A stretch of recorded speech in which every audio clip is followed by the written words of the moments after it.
أشرف الأنبياء والمرسلين خاتم النبيين رحمة للعالمين أبي القاسم محمد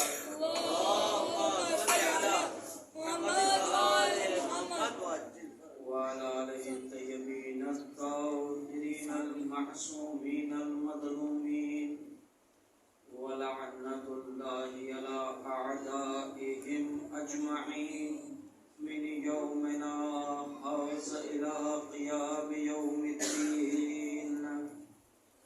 نود عليا مظهر العجائب تجد عونا لك في النوائب كل هم وغم سينجلي بعظمتك يا الله بنبوتك يا محمد بولايتك يا علي يا علي يا علي صلوات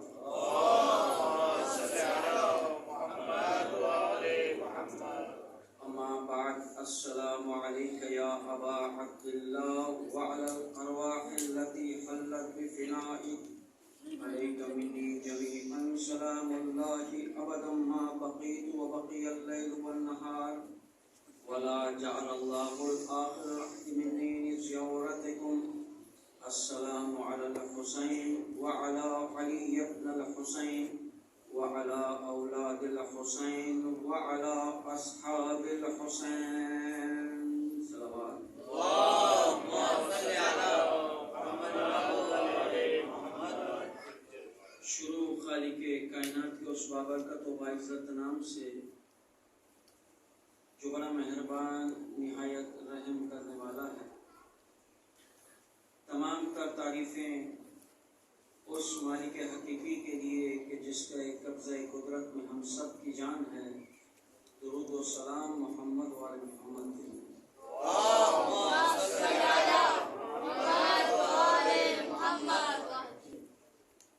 خوش نصیب ہے وہ شخص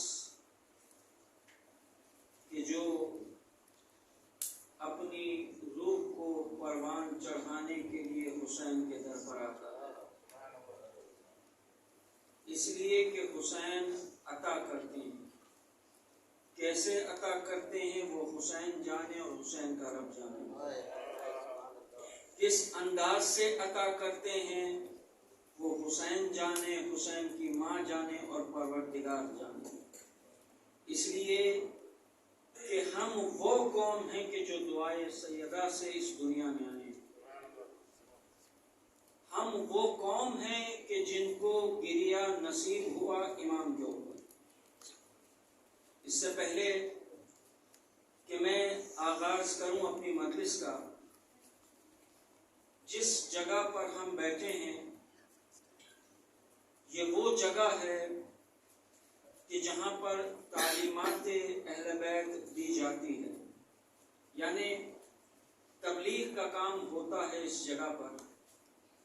بچوں کو نماز سکھائی جاتی ہے, بچوں کو نوحے اور مرثیے پڑھائے جاتے ہیں, اور جو یہاں کی انتظامیہ ہے وہ صرف یہ کام اس لیے کر رہی ہے کہ ہمارا مولا ہم سے راضی ہو جائے. تو جب کوئی ایک قدم اس چیز کے لیے بڑھاتا ہے, اور اس جگہ کو اسک کا نام دیا گیا یعنی پوچھو, تو اگر کوئی اس جگہ پر آ کر پوچھتا ہے کہ مجھے سیکھنا ہے تو یقیناً اس کو اس جگہ سے سیکھنا ملے گا, کیونکہ یہی وہ در ہے کہ جہاں سے حر بن کر تیار ہوتے ہیں. ایک صلوات محمد وعلی محمد. تذکرہ زیارت عاشورہ پر ہو رہا ہے کہ زیارت عاشورہ کیا ہے. آج کچھ نئے چہرے بھی دیکھنے کو ملے ہیں, تو میں اس بات کو دہرا دوں کہ زیارت عاشورہ دراصل حدیث قدسی ہے, اور ہم تک زیارت عاشورہ 5ویں اور 6ٹھے امام کے ذریعے سے آئی ہے. اس زیارت عاشورہ کی جو فضیلتیں ہیں وہ بہت ساری ہیں. اس سے پہلے کہ میں زیارت عاشورہ کی فضیلت کو بیان کروں اور اس کو عیاں کروں، ذرا اس زمین کی طرف دیکھیے کہ جہاں ہمارے اور آپ کے آقا امام حسین علیہ الصلوۃ والسلام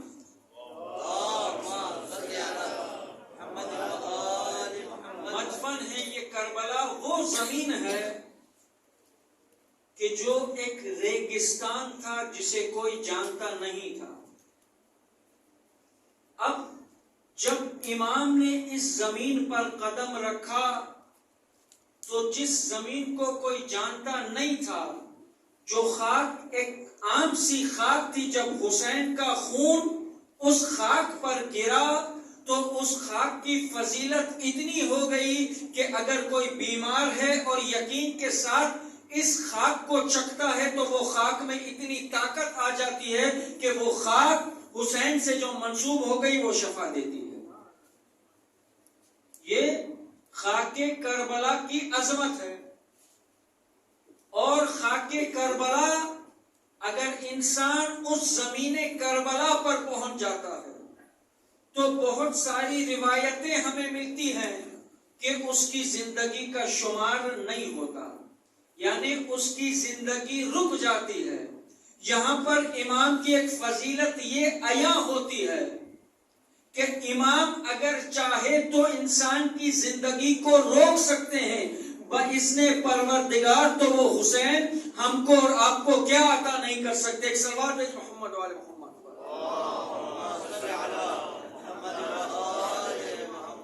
اس کا مطلب پروردگار عالم نے اپنے اس حبیب کو، اپنے اس حسین کو اتنی طاقت بخشی ہے کہ مولا ہماری روحوں کو بھی تبدیل کر سکتے ہیں، ہماری ان زخمی روحوں کو شفا دے سکتے ہیں کہ جو گناہوں کی وجہ سے زخمی ہو چکے. زیارت عاشورہ وہ زیارت ہے کہ جو حلال مشکلات ہے. اور اگر آپ کامل الزیارات میں دیکھیں گے تو امام کی زیارت کی بڑی فضیلتیں ملتی ہیں. کسی کی زیارت کے لیے اتنی فضیلتیں نہیں ملتی جتنی امام حسین کی زیارت کے لیے فضیلتیں ملتی ہیں. ہر ایک قدم پر گناہوں کو بخشا جاتا ہے، ہر ایک قدم پر حسنات عطا ہوتے ہیں. آپ جانتے ہیں آیت اللہ بہجت کہ جو اس مقام پر فائز تھے وہ خمین کے رہنے والے تھے. اب سنیں امام حسین جب عطا کرتے ہیں تو کیسے عطا کرتے ہیں. اب خمین میں ایک ایسی جگہ ہے کہ جہاں پر چھوٹے کنکر ہوتے ہیں جن کو ہاتھ میں اٹھایا جاتا ہے، اور جب ان کنکروں کو ہاتھ میں اٹھایا جاتا ہے تو وہ کنکر چھنکتے ہیں، ان میں آواز پیدا ہوتی ہے. کتابوں میں ملتا ہے کہ جب آواز پیدا ہو تو جو مانگو وہ ملتا ہے. تو آیت اللہ بہجت کی عمر اس وقت 7 یا 8 سال تھی. آیت اللہ بہجت بھی اس جگہ پر گئے، انہوں نے کنکروں کو ہاتھ میں لیا اور انہوں نے امام حسین کی زیارت کو مانگا کہ مجھے حسین کی زیارت کے لیے جانا. وقت گزرا اور آیت اللہ بہجت کو عراق کربلا جانے کا موقع ملا اور بہت عرصہ آیت اللہ بہجت کربلا میں رہے. لیکن اس سے 2 چیزیں ہمارے سامنے آتی ہیں کہ انسان اگر محنت کرے تو اسے ضرور عطا ہوتا ہے. آیت اللہ بہجت بہت سال کربلا میں رہے، اس کے بعد پھر وہ نجف اشرف آئے، لیکن جتنا عرصہ وہ کربلا میں رہے امام حسین نے 28 تحائف انہیں عطا کیے. 28 تحفے امام حسین نے عطا کیے جو انہوں نے اپنے ایک شاگرد کو بتائے تھے. سارے تحائف بیان نہیں کیے، 2 تحائف آیت اللہ بہجت نے اپنے شاگرد سے بیان کیے. وہ 2 تحائف کیا تھے؟ ایک سوال بھیجی محمد وآل محمد پر تو میں عرض کروں.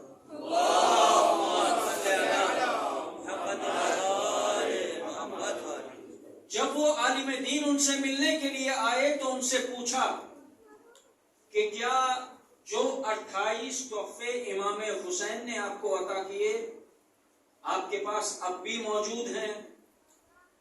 تو آقا نے عرض کی ہاں میرے پاس وہ تحائف موجود ہیں۔ سب سے پہلا تحفہ انہوں نے 2 تحفوں کا تذکرہ کیا کہ آیت اللہ بہجت کو جو بھی جہاں سے پکارتا تھا، جو بھی جہاں سے پکارتا تھا، آیت اللہ بہجت اس کی آواز سن سکتے تھے۔ یہ تحفہ امام نے عطا کیا۔ کس طرح عطا کیا؟ یہ آیت اللہ بہجت کی محنت کا نتیجہ ہے۔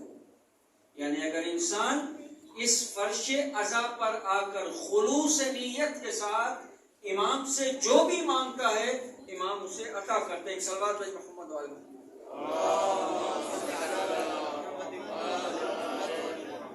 اور دوسرا تحفہ جو آیت اللہ بہجت کو عطا ہوا وہ یہ تھا کہ جو شخص بھی آیت اللہ بہجت کے سامنے آتا تھا اس کو دیکھ کر آیت اللہ بہجت جان جاتے تھے۔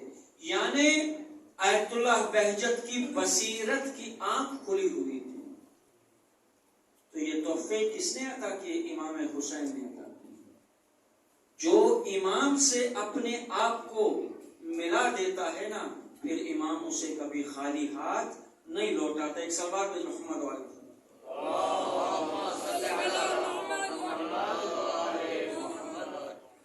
زیارت عاشورہ کہ جس کے بارے میں ہمارے مراجع کرام نے بھی بڑی تاکید کی ہے پڑھنے کے لیے۔ آپ جانتے ہیں کہ ہمارے علماء نے اپنے بیٹوں سے بھی یہی کہا، اپنے شاگردوں سے بھی یہی کہا کہ زیارت عاشورہ کی تلاوت کرتے رہو۔ آیت اللہ طباطبائی کے جن کا نام آپ نے سنا، وہ جب کسی کے خواب میں آئے، وہ اتنے بڑے عارف تھے، اتنے بڑے مجتہد تھے، اتنے بڑے عالم تھے، جب کسی دوسرے عالم دین کے خواب میں آئے اور جب ان عالم دین نے ان سے پوچھا کہ کیا آپ کی کوئی حسرت باقی ہے، تو انہوں نے کہا ہاں میں دن میں 1 مرتبہ زیارت عاشورہ پڑھتا تھا، کاش میں نے 1 سے زیادہ مرتبہ اس زیارت عاشورہ کو پڑھا۔ اس لیے کہ یہ زیارت عاشورہ میں نے اپنی پچھلی مجلسوں میں بھی عرض کیا، یہ زیارت عاشورہ دنیا میں بھی کام آتی ہے اور آخرت کے لیے یہ زیارت ایک خزانے کا کام کرتے۔ ایک سوال ہے محمد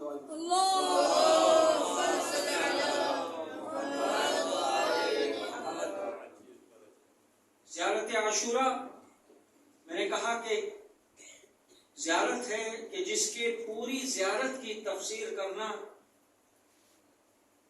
اس مختصر سے وقت میں ممکن نہیں ہے، تو میں نے یہ ڈیسائیڈ کیا کہ کچھ ایسے فکروں کا ٹرانسلیٹ کیا جائے اور ان پر بات کی جائے کہ جس کو ہم امام کی طرف سے تحفہ سمجھ کر یقیناً اس در سے لے کر جائیں اور اس کو ہم اپنی عملی زندگی میں اپنا سکیں۔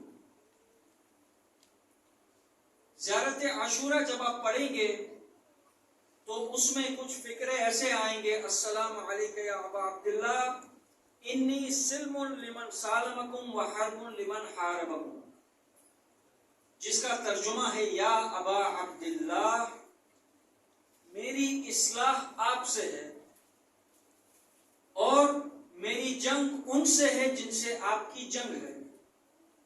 اب یہ 2 جملے کہ جس پر آج کی ہماری گفتگو ہونا ہے۔ عزیزان محترم، اصلاح ان سے ہوتی ہے کہ جن سے محبت ہو، جن سے نفرت ہوتی ہے ان سے کبھی اصلاح نہیں ہوا کرتی۔ اور محبت کی تعریف میں نے اپنی پچھلی مجلسوں میں کی کہ محبت کی جو آخری مرحلہ محبت کا اسے عشق کہتے ہیں، کہ جو امام حسین نے اپنے پروردگار سے کیا، اس انداز سے کیا کہ اپنا سب کچھ پروردگار پر قربان کر دیا۔ اب یہاں پر ہم جو پرسادار ہیں، جو امام کے عزادار ہیں، وہ یہ سوچیں کہ ہماری امام سے کتنی محبت ہے، ہم اپنے امام سے کتنی محبت کرتے ہیں۔ امام تو ہمیں چاہتے ہیں، جو ہم مانگتے ہیں امام ہمیں دیتے ہیں۔ ہم امام سے کتنی محبت کرتے ہیں، ہم امام کے لیے کیا کر سکتے ہیں؟ اگر ہم نے ان مجلسوں کا انعقاد کیا، مجلسوں کو برپا کیا، یہ محبت کی طرف ایک قدم ہے، لیکن کوئی ایسا کام ہم کریں، دیکھیں جو اپنے آپ کو امام کے ساتھ کنیکٹ کر لیتا ہے۔ میں پھر اپنے جملوں کو دہراؤں کہ اگر قطرہ سمندر میں شامل ہو جائے، جب تک سمندر باقی رہے گا وہ قطرہ باقی رہے گا، جب تک ذکر حسین باقی رہے گا وہ تو قیامت تک باقی رہنا ہے۔ اگر ہم نے اپنے آپ کو فنا کر دیا ذکر حسین کے لیے، تو جب تک ذکر حسین باقی رہے گا تب تک ہمارا نام باقی رہے گا۔ اور ہم نے دیکھا ہے اس چیز کو، جنہوں نے اپنے آپ کو امام حسین کے لیے وقف کر دیا، اپنے زمین کو مار دیا، امام کے لیے اپنے دل کو مار دیا، اپنی خواہشات کو مار دیا امام کی خوشنودی کے لیے، وہ بھلے ہی اس دنیا سے رخصت ہو گئے ہیں لیکن ان کا نام آج بھی باقی ہے۔ اور یہ سبق ہمیں کہاں سے ملتا ہے؟ کربلا والوں سے ملتا ہے۔ ایک جملہ بھی ہماری اصلاح کے لیے کافی ہوتا ہے، ایک جملہ بھی۔ آج ایک اور فضیلت کا پہلو آ گیا، سنتے جائیے۔ ہم کہتے ہیں نا یہ مجلس عزا جو ہے یہ معجزہ ہے، یہ ایک مکتب ہے، یہ ایک یونیورسٹی ہے۔ میں آپ کو یہ کہتا ہوں کہ اگر آپ کو ہر مجلس میں ایک نقطہ ملے تو 12 مجلسیں جو عشر اولا کی آپ کو 12 نقطے ملیں گے، اگر آپ انہیں اپنی عملی زندگی میں اپنائیں گے تو ہماری اور آپ کی زندگی بدل جائے گی۔ یعنی فقط جسمانی نہیں، ہماری روحانی زندگی بھی بدل جائے گی۔ تو 12 دن میں اگر کوئی انسان 12 نقطے لے کر جاتا ہے تو اس کا مطلب یہ کسی ڈپلوما سے کم نہیں ہے۔ دنیا کی بڑی سے بڑی یونیورسٹی بھی 12 دن کے اندر 12 ڈپلوما نہیں دیتی۔ یہ حسین کی مجلس کا معجزہ ہے جو 12 دن کے اندر 12 نقطے دے کر ہماری زخمی روح کو شفا عطا کرتا ہے۔ ایک صلوات بھیج محمد وآل محمد۔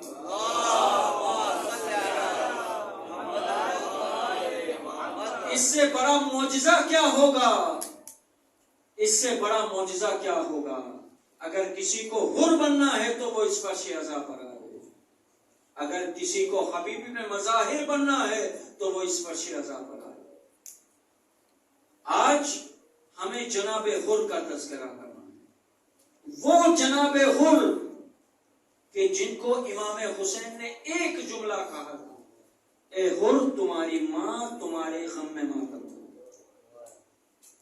ایک جملے نے جناب حر کے دل کو جھنجھوڑ کر رکھ دیا۔ یعنی جناب حر ہمارے لیے رول ماڈل ہیں۔ جناب حر کہہ رہے ہیں دیکھو حسین کا ایک جملہ کافی ہے انسان کے دل کو تبدیل کرنے۔ حسین کا ایک جملہ کافی ہے ایک انسان کو ظلمات سے کھینچ کر نور کی طرف لانے۔ حسین کا مقصد کیا تھا؟ گمراہی سے نور کی طرف لوگوں کو لانا۔ حسین نے اپنا کام کیا۔ میں کیا کر رہا ہوں امام کے لیے؟ اگر میں کشتی امام حسین پر سوار ہوں، میں ہمیشہ یہ جملے کہا کرتا ہوں کہ کشتی امام حسین پر سوار ہونا کمال نہیں ہے، بلکہ کشتی نجات پر باقی رہنا یہ کمال ہے۔ اور یہ جناب حر نے ہمیں بتایا۔ شب عاشور جناب حر کا دل مضطرب ہوا۔ کیوں؟ اس لیے کہ جناب حر کے کانوں میں العطش کی آواز آ رہی ہے۔ جناب حر یہی کہتے ہیں کہ یہ العطش کی آواز کا ذمہ دار میں ہوں۔ اگر میں نے حسین کا رستہ نہ روکا ہوتا تو آج حسین کے بچوں پر یہ وقت نہ آتا۔ حر اپنے آپ کو جنت اور جہنم کے بیچ میں محسوس کر، اپنے جملے کو اور واضح کر دوں، حر اپنے آپ کو پیاس اور پانی کے درمیان محسوس کر رہے ہیں۔ حر کہتے ہیں اگر میں نے پانی کو اپنایا تو کل حسین کی ماں کو کیا جواب دیا؟ اگر حسین کی ماں نے پوچھ لیا حسین اے حر میرے حسین کا کیا جرم تھا، میرے حسین کی سکینہ کا کیا جرم تھا؟ حر نے پانی کو چھوڑا، پیاس کو اپنایا۔ روایتوں میں ملتا ہے حر کے ساتھ حر کا بیٹا بھی گیا، حر کا غلام بھی گیا۔ عزادارو، ادھر حسین نے ایک رات کی مہلت مانگی، شاید اس لیے مانگی ہو کہ ابھی میرا لشکر مکمل نہیں ہے، ابھی میرے لشکر میں میرا ایک سپاہی آئے گا جسے میں نے اپنی ماں کا نام بتا کر تبلیغ کی تھی، جسے میں نے اپنی ماں کے نام سے تبلیغ کی تھی۔ عزادارو، ادھر جناب حر وہاں سے چلے، ادھر حر کہتے ہیں عباس ہمارا مہمان آ رہا ہے۔ عزادارو، حر نے اپنے بیٹے سے کہا دیکھو میرے ہاتھ کو باندھ دو، میں اپنے مولا سے شرمندہ ہوں۔ عزادارو، ایک مرتبہ حر کی آنکھوں پر پٹی ہے، جیسے ہی مولا کے قریب پہنچے ایک مرتبہ حر نے اپنے آپ کو حسین کے قدموں میں گرا دیا، مولا میں آپ کا گنہگار ہوں، مولا میں آپ کا گنہگار ہوں۔ ایک مرتبہ حسین نے حر کو اٹھایا، اپنے سینے سے لگایا۔ یہی تو حسین کی دین ہے نا کہ جو حسین کے قدموں پر جھکتا ہے حسین اسے اپنے سینے سے لگا لیا کرتا ہے۔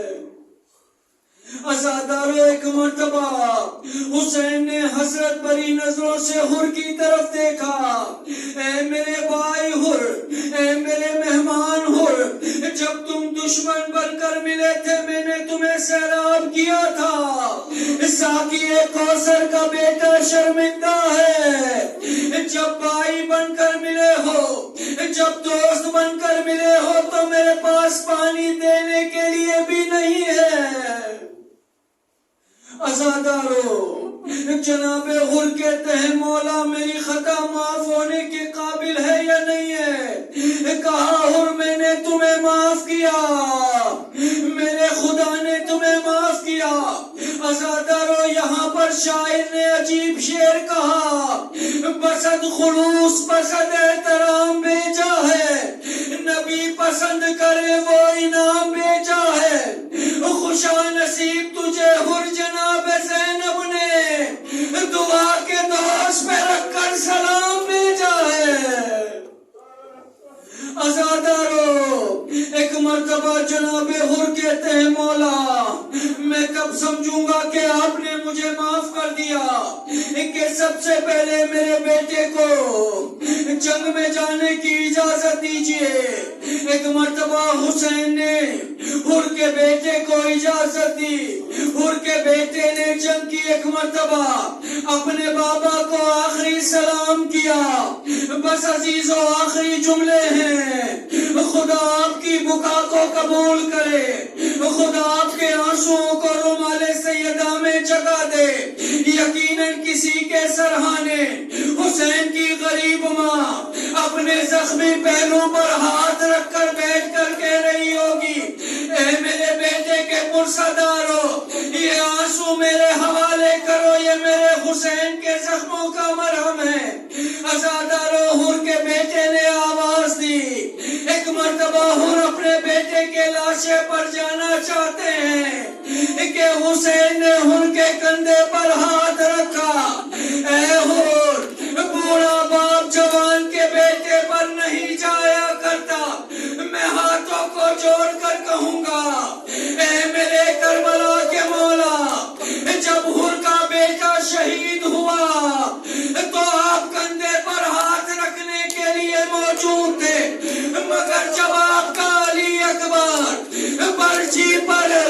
جب آپ کا علی اکبر سینے پر برچی کا پھل کھائے گا کوئی نہ ہوگا جو آپ کے کندھے پر ہاتھ رکھے گا. آپ کا جمالان ہوگا, آپ کی مظلومیت ہوگی. اللہ